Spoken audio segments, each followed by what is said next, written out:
Thank you so much. My name is Anthony Manyara, the President, Kenya University Students Organization, KUSO, and also doubling as the President of East African Students Union.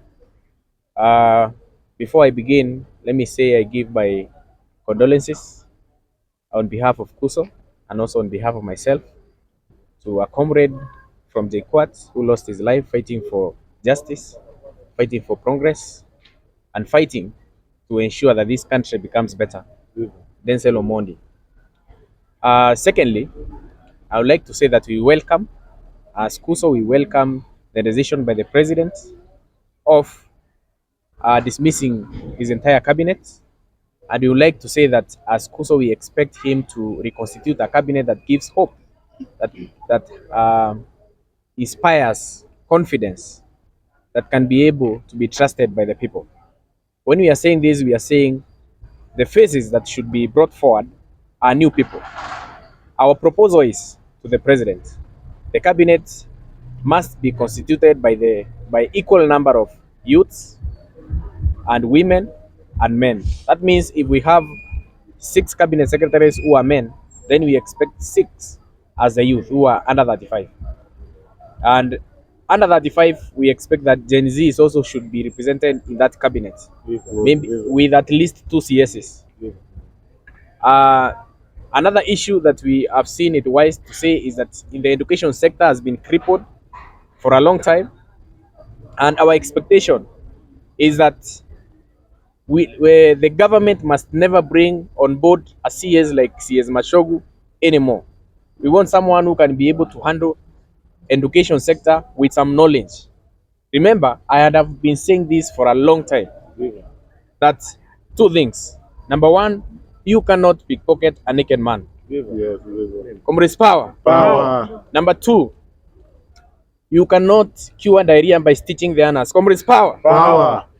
Having said that, we expect that the government ensures that the cabinet secretary for education who comes on board should either be very much experienced with the enough knowledge, with the qualifications, and should understand what really happens in our education sector. We will expect that CS to scrap off the new education funding model for the universities. The same cabinet secretaries to ensure that we have universal suffrage as a means of voting in our universities. We should ensure that the CS who comes must be very competent, free of corruption. History-wise, it should be as clean, very clean, spot clean in terms of character, and it should be very much. It should boost the confidence. Remember, comrades are barometers of wisdom and cadetors of knowledge. We expect the person who comes must be able to give us confidence to represent students the way they expect. Another issue is that the young people spoke and they said, the Gen Z, they said that they are leaderless, tribeless, and partyless. Therefore, the leaders who will come on board as CSs, they should be able to boost the kind of, they should be able to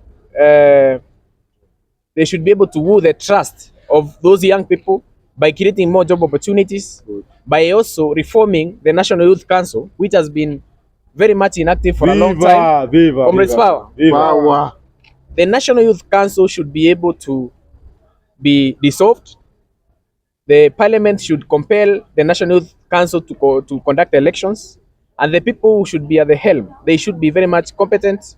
They should be people who are the true voices of the people, not just a few people wanachukuliwa and then they get appointed and then they also make the youth to be frustrated. National Youth Council should be a voice which should create job opportunities to young people. Inafaa kuwa even the private sector, when students are going to get jobs, the internships, they should be paid internships. Si unatoka nyumbani and then you are not able also to afford transport, and then you expect them to work the whole day, and then you cater for your own food, meals, and so forth. So therefore, we expect these governments to compel the private sector to create more job opportunities, not job opportunities alone, internships, paid internships. I must emphasize on that. Paid internships. and attachments. And they should offer incentives to those companies, private companies, even government parastatals themselves and government agencies. They should be able to open up a pool of opportunities for these young people, because I know very well, William Ruto, even if you change the cabinet, even if you dissolve the whole parliament, na watu waende wapigiwe kura, you still have the same problem, because you are leading people who are angry and hungry. Therefore, ensure we come up with policies, reforms that can be able to boost confidence of the masses, especially young people. Because in the years before, 1990s, 1980s, very many people grabbed land. Very many people and a lot of wealth. The way we are brought up, these young people, all of them, all they have are qualifications with no jobs. They have nothing to show. Therefore, the only way to boost confidence and to ensure this nation is harmonious, there is harmonious existence from those we found before us and those who are coming up, is to ensure we create opportunities for them. They get jobs, stabilize the economy. When we are talking about bringing up jobs, then we should be able to boost manufacturing. We should be able to ensure that certain parastatos, hiyo corruption ambayo ilikuwa huko, we are going to be very keen on those director generals, CEOs, all these government employees who have been squandering public money, who has been embezzling public funds. We know very well some of these agencies that audit the kind of work that is being done there. Some of them, they are subject to corruption. The youths themselves. Because as I said, comrades are wise. They are very wise. Therefore, going forward, we will audit those parastatals ourselves. We'll audit those government agencies ourselves. Hii si ile wakati ambayo ulikuwa unaenda unatengeneza bill unapeleka parliament and then it is told there by a certain committee of National Assembly of Senate, inakuwa ya kwamba your bill cannot be tabled for motion. Going forward, we'll be able to fast track those things. We understand the law, we understand the constitution, and these are things we expect to be done. Any questions? Okay, you've talked of the cabinet secretaries being dissolved. Yes. Maybe where is the area that you think that the president should focus more, considering that cabinet secretaries, nani wapi unadhani anafaa kukilimia? I have also to emphasize that when we have commended the president for dissolving his cabinet, our expectations is that no single cabinet secretary will be returned back, will be hired, simply because these are the same faces that we saw they were his friends. Mr. President, ulifanya vizuri kwa wapea kazi for a certain duration of time, maybe it's 2 years. Hiyo kazi wamefanya. Some of them you have seen they have scored enough money, that money is enough. Watumie hiyo pesa wako nayo, waende nyumbani wafurahie. But we need new faces who can be trusted. So going forward, we don't expect a kind of reshuffle. Ati huyu alikuwa mzuri kidogo, ati alikuwa amenyamaza, ati yakuwa anatuonyesha amenunua masaa na maviatu, ati sababu yeye arudishwe. We expect the entire cabinet to remain outside in the cold and new people to be hired, very new people. And we have said the youths, Gen Z hawakuwa wanapigana bure. Some of my friends, comrades, wenye wamekufa, they have not died in vain. These people were fighting for some certain things to change in our society. That struggle should amount to ensure that youths, we should have at least 6 youths in the cabinet. 6 youths. Na si wale wako na connection. Na si wale wako na connection. Wale ambao unasema these are au ni marafiki walikuwa mbali ati unaenda unawaleta. We expect competent people. Let's take for instance the professor of what do you call this university? Daystar University. Professor is he called Oyero? Professor Oyero. That's a very competent man. Mtu kama huyu angekuwa ni CS wa education, ama pia serikali ingenichagua mimi nikuwe CS. Wanipe tu just wanipe. Mimi naomba serikali, Mr. President William Ruto, if it is in your own wisdom, because niko na PhD ya huko Wells University. I've done architecture, I'm doing law. Therefore, I'm very competent. I'm representing very intellectual comrades, very, very, very smart people. Therefore, mimi akiona ni vizuri kuinua wanafunzi, kuinua comrades, because currently I'm jobless. It's not like I'm getting any salary. akiamua kunifanya kama CS wa education, tuinyoroshe vizuri. Kama ni ile help ambayo wanafunzi hawafai kuwa wanainama. Unaona? Comrades power. Comrades wanainama. Help yenyewe imekuwa ikireduciwa. Last time we saw in this new the finance bill that was rejected moments ago, help was cut by 10% with a difference of around 3.8 billion. And further, they were also proposing to reduce it further by saying that now that the bill has been reduced, the bill has been rejected, then still there will be measures to cut the allocation further. Ours is just to say that money, they must not subtract, they can only add. And this is what we are telling the committee on education, the education committee or education committee of the National Assembly. They should review that. Hiyo pesa ambayo walitoa lazima warudishe na waongeze. And then another issue is that the new funding model for the universities, the reforms ambazo wamekuwa wameimplement, Mr. President, you said it's a good thing going forward, but we are seeing still those reforms are not perfect. They are not good enough because there was no serious public participation. We even went to Naivasha to discuss it, and all the student leaders in the country, they rejected it. Yet the vice chancellor's committee, all the vice chancellors went to State House, wakaenda waka-approve, wakasema ya kwamba wanafunzi wameikubali. These are things we will not accept. That funding model, it is wrong and we are going to oppose it. The only way we can be able to agree on certain measures is that we ensure that funding model is amended. Certain sections, policies needs to align with the interests of a comrade, the hoi polloi, the people who are struggling there on the streets. Every student deserves a decent education life. Do you think all the MPs should be dissolved and we do the re-election? Well, it is not my. It's not possible. I lack the moral yardstick, or rather, I lack what do you call it? I don't think I'm the best person really to give that decision. But in my own thinking, if the Gen Zs feel like a certain MP is not doing well, and they voted for a certain and they want him out, if the Gen Z still wants the government to dissolve parliament, remember, Article 1 of the Constitution says what? The supreme power belongs to the people. Therefore, should the young people feel they are not confident enough with those MPs, also dissolving parliament is an option. But I still think that one really will IMBC was reconstituted the other day, right?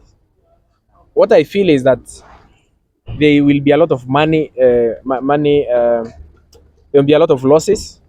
But if they feel we need this change, personally my issue is education sector, which I feel very much wanafunzi wengi sana wanaumia. That is my main specific message, is to ensure that we do reforms in that sector, and also young people need proper representation.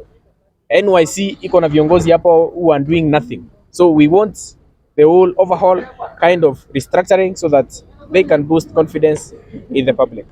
Okay, father, okay, swali yangu ya mwisho. Baba alikuja pale akasema that we are expecting some, maybe we call it a handshake. And Kenyans came in through wakasema hatutaki mambo na handshake. Maybe do you think wakasema pia baba amewabetray? Do you think at some point baba betrayed Kenyans?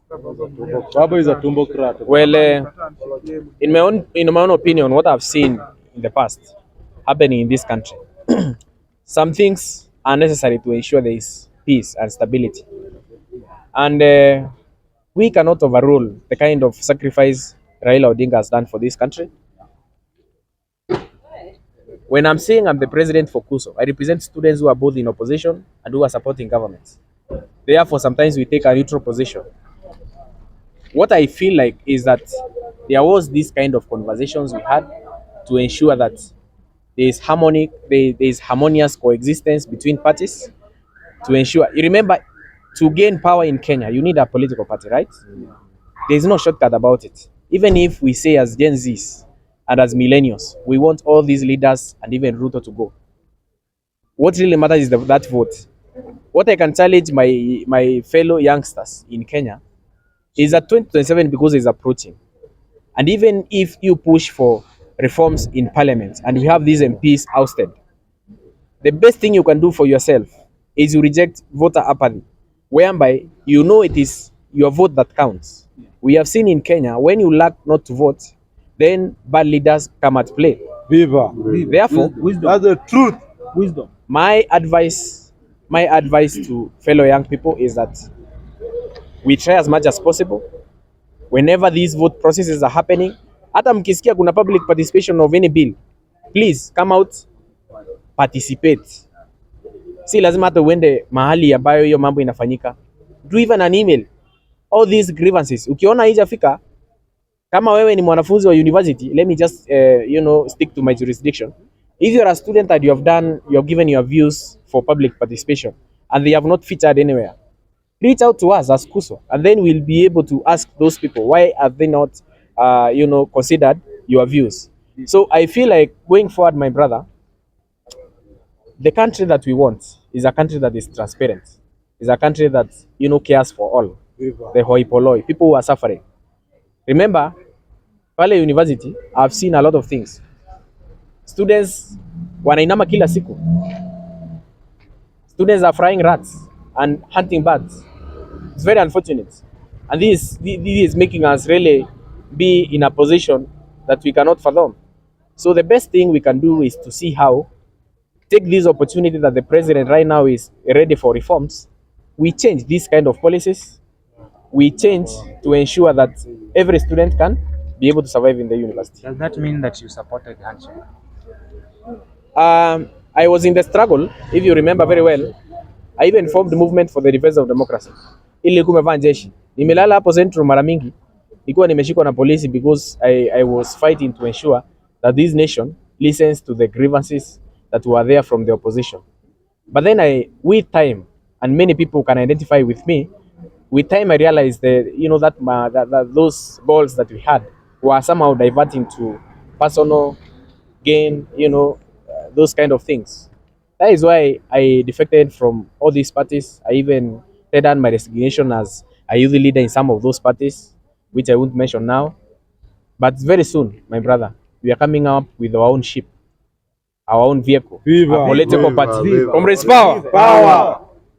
Maybe as well that you can give an advice to the Gen Zs and Register. comrades. They should not give up. Yes. The young people should not give up. Remember, this is your future. And desperation is not an option. In the universities, we have seen a lot of mental issues. You know why even this movement is unstoppable is because people are idle. You cannot really suppress a voice of someone who has nothing to lose.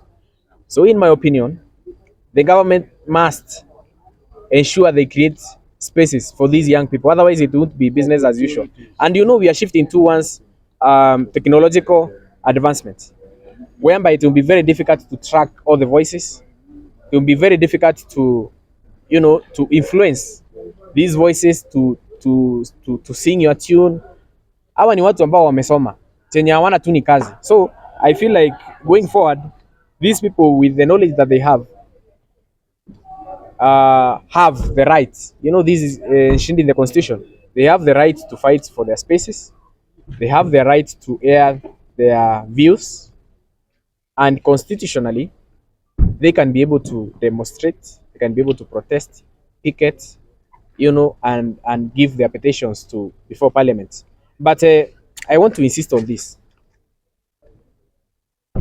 We don't want to be confused.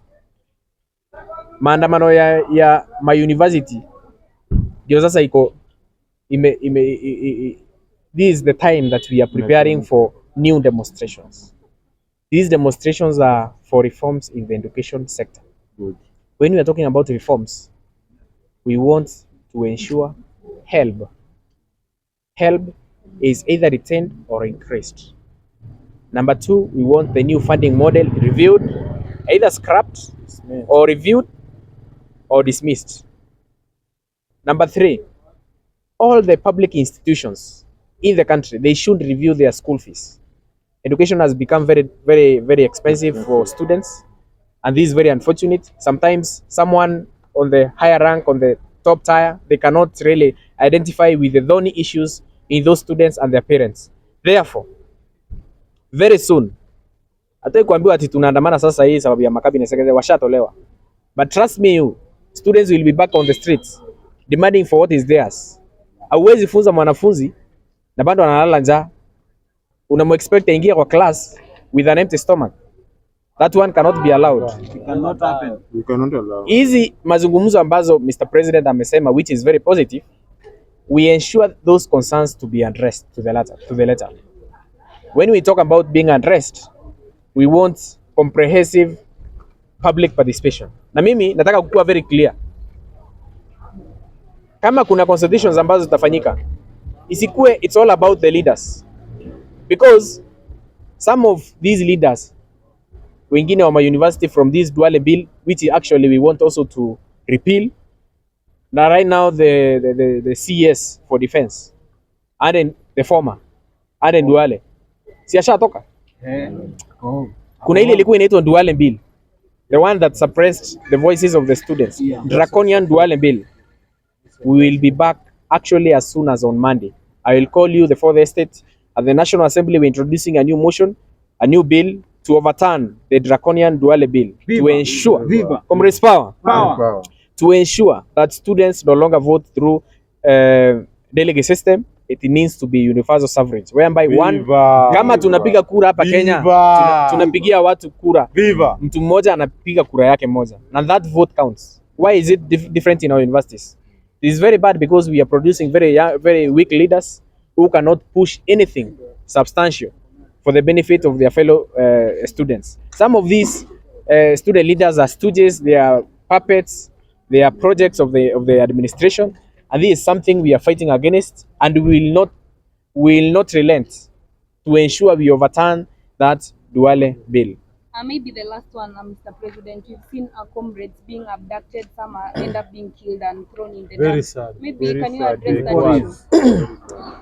It is very unfortunate that the police, they are using force to suppress voices and also to intimidate, to instill fear amongst students.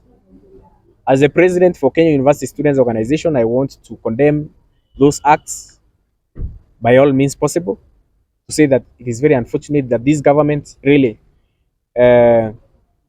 compares these young people, these students who are airing out their views as enemies of the state.